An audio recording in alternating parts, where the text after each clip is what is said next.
So recently I've just been hiking, and you may have seen some of my other videos. Now I've been using my trusty Kathmandu self-inflating mat.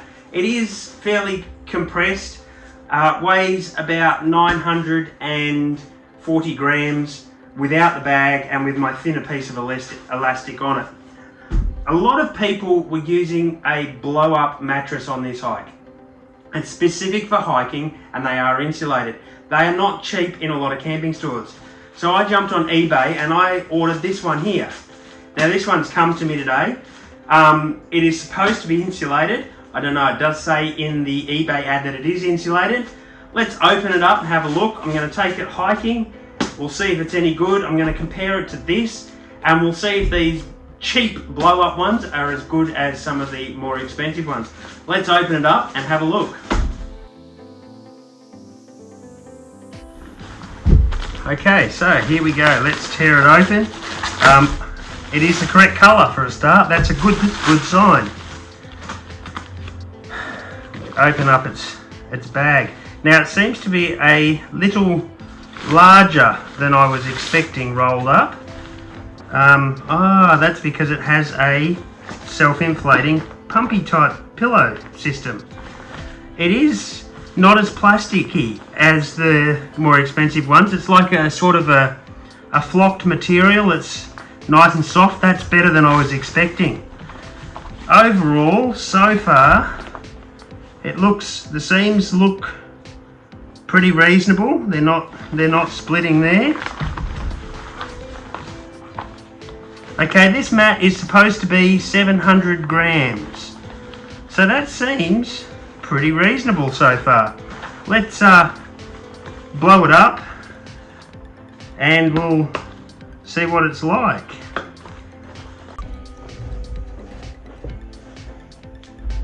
Okay, so now that I've got it out on the ground, what I have actually found is that this pump actually works quite good on the ground, better than blowing it up with my mouth. All you got to do is just pump like this, get the valves in the right positions, and you just pump it up, and you can actually pump it up fairly quickly. You can get it up to pressure.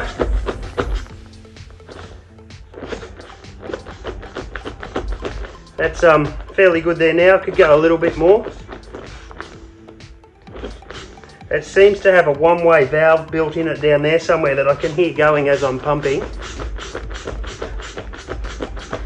Now just remember, this is one of the cheap mats on eBay. I did look and see that it had the insulating properties. To let it down, pull that, it goes flat and you can roll it back up very quickly and easily. Okay, so I've blown the mat up down here. Just going to have a lie on it here and see what it's like. So first impressions, it's fairly comfortable. I'm a side sleeper, so I would normally sleep on my side like this. The beauty of this one is it has the pillow built in. And I'm going to say that's actually quite comfortable. It's better than I thought for the 40 something dollars I paid on eBay for it. On the back, that's pretty good too. I'm going to give it a test on some colder ground and possibly in the fridge at work, and I'll see how it comes up, and I might take it hiking and I'll give you a review on it. Now you can see it is a reasonably thick mat here. Gives you a bit of insulation from the ground, but we'll see how it goes in a colder environment. Okay, you can see here side by side I have the Kathmandu Hike 38, which I have been using for many years and have not had a problem with at all. So the new mat is a little bit longer with the built-in pillow.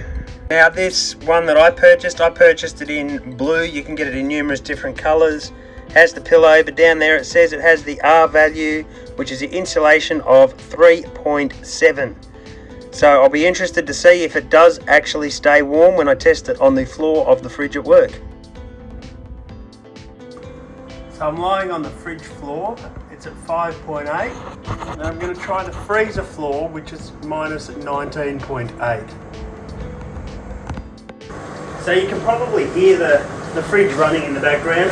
The floor here is about 5.8 degrees. I'm just going to lie on this for a little bit. and see if I can feel it coming through.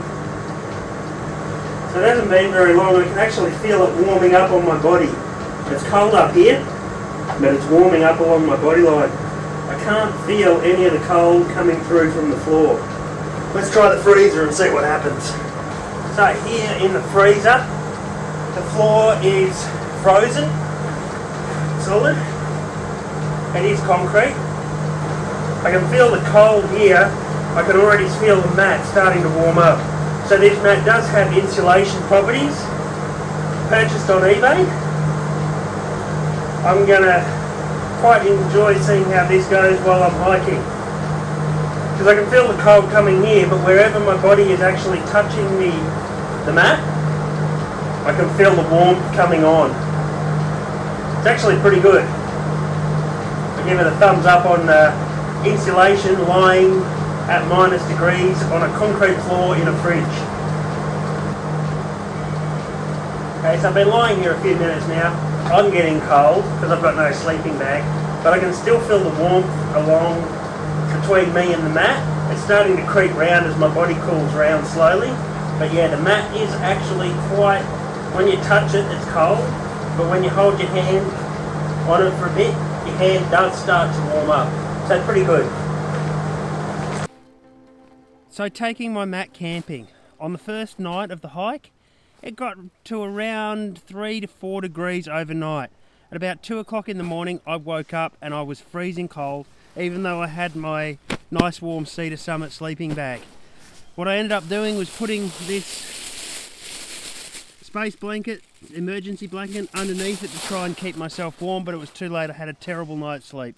The second night with that, I put my fleece on top to try and insulate me a bit. Now I found that the pillow was too big and too high and gave me a real neck ache when I woke up. It was too hard to get the sleeping mat hard enough to be comfortable. The pillow was too big. Now, it seems to that the rating, it may be insulated, but it's not the greatest of insulation. I would not recommend this mat for winter camping. Go out, spend the money, get something decent. I'm going to say that especially now because the mat has actually developed a slow leak in the pillow and it is going down over time. So it's not as durable as some of the others. It didn't come with a puncture repair kit for the leak. It's going flat. It's not as insulated as it says it was on eBay. I would not recommend buying this mat if you're looking for a cheaper option. Stick with something that you know. Stick with something that's a brand name, and you're going to have something that's a whole lot better quality and get a better night's sleep. Overall, I was actually disappointed with this mat. First impressions were good. After camping with it, nah, I don't like it. Guys, get out there, buy the good gear. That's what I'm about. Showing you what to buy and what not to buy. Have fun camping, guys.